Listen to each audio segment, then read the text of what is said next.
Of Wee Li Lin. She is one of Singapore's leading female filmmakers, and she first gained recognition with her short film Norman on the Air, which won her the Best Director Award at the 1997 Singapore International Film Festival. And her subsequent films like Autograph Book and Holiday have travelled to international film festivals like the prestigious Tribeca Film Festival in New York and the Busan Asian Short Film Festival.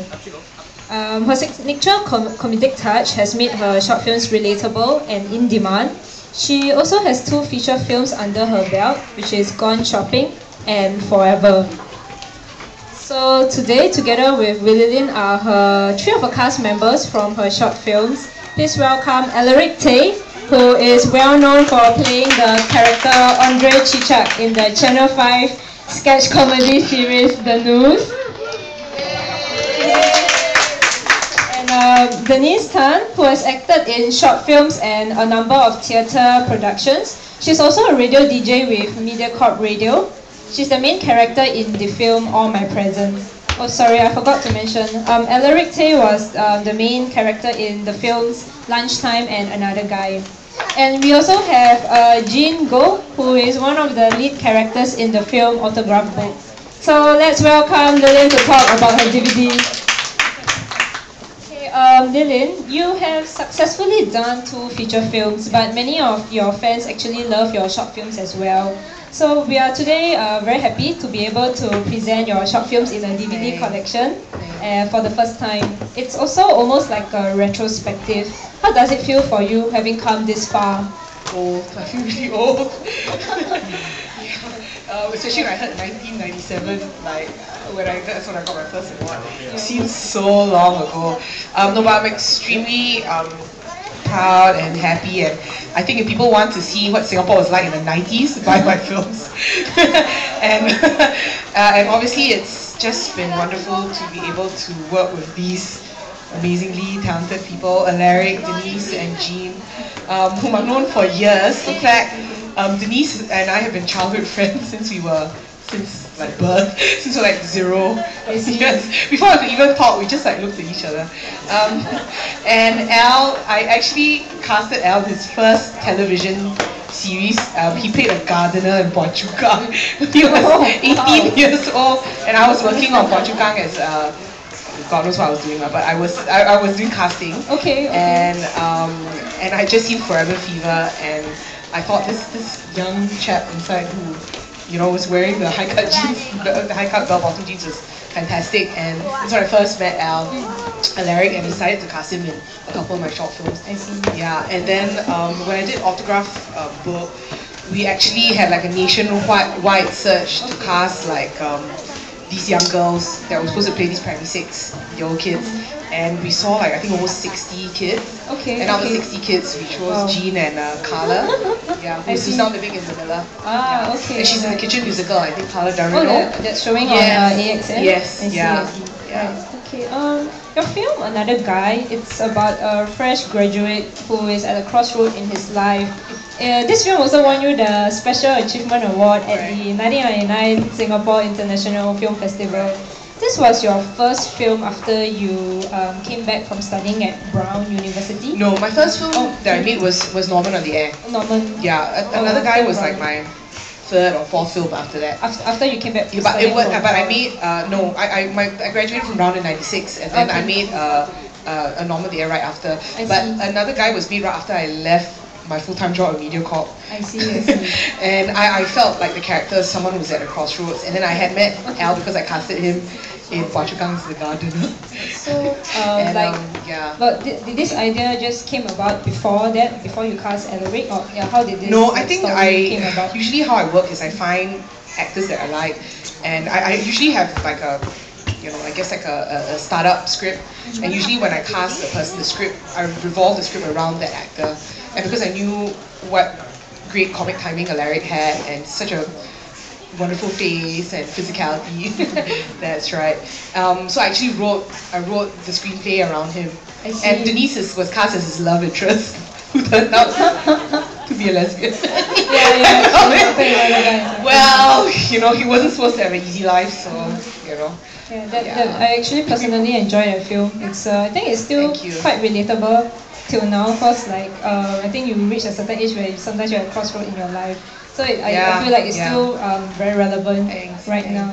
So for Alaric and Lin, so how is it like working together when you all first started, and like along the way when you've acted in a number of Lilin's short films? Oh, is this question or for like me? yes, Oh. or like you can tell us like how was your first experience like working together with Lin? Cool.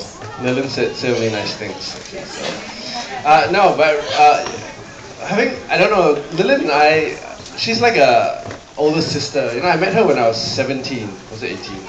Yeah, but around there. You know, so at that age, I myself was really at a crossroads. Okay. And you know, and having been doing that film with her was very apt at the time, and through that whole experience, knowing her, and then we talk a lot about film, and I'm also a trained filmmaker, so I get advice from her, and we talk a lot, and so she's kind of like almost like a mentor to me, so like a big older sister, yeah. So yeah, that's the kind of relationship I have with her. So it's not just about director, actor kind of thing. So she's a very good friend as well. So yeah. So right now, when you look back at the films, your earlier short films that you've done with Lin, how do you feel like looking back, like when you compare back then and right now? I can't believe I looked that back. Yeah, it was fun shooting those films. Another guy was probably one of the more memorable stuff that I've done, because it was kind of my foray into acting in short films. I see. Yeah. Okay. Prior to that, I've only been in one feature film. Yeah, Forever Fever, and Lilin kind of took me on this road to doing short films, and I think it encouraged me to become a filmmaker as well, to want to make short films. Okay. So yeah, it was very. So she's quite an inspiring factor. She is. Yes, she kick-started me in a lot of ways. Yeah. Okay, that's And she kicked me too. Yes. Yeah, as far as older sister. Okay. In the film Lunchtime, there's actually a dance sequence as well, and a dance choreography. No. Like, can you tell us more about it, and like how did this idea to implement this dance scene in Lunchtime came about? You wanna go? Because I saw Elle dancing in Forever Fever. And the other actress who's unfortunately not here, Loretta Chen, she's in Japan at the moment. Loretta and Elle both good dancers. And but we only had like one rehearsals in my room. And Loretta actually had broken her toe. Yeah, she broke her toe. So it was really fun, but it was also quite a challenge to get that scene down. But I think again, and I never really shot a dance sequence before, so it's the first time. Did it take you very long to like just? It took us about a day to shoot it and like a day to rehearse. Yeah, they improvised because Elle and Loretta had some dance experience. So actually, Alaric and Loretta choreographed it. Yeah, they pretty much did. They choreographed it on its own. Yeah, we did no music at first, and then we put the music. Yeah, then we put the music around it. Okay, I see.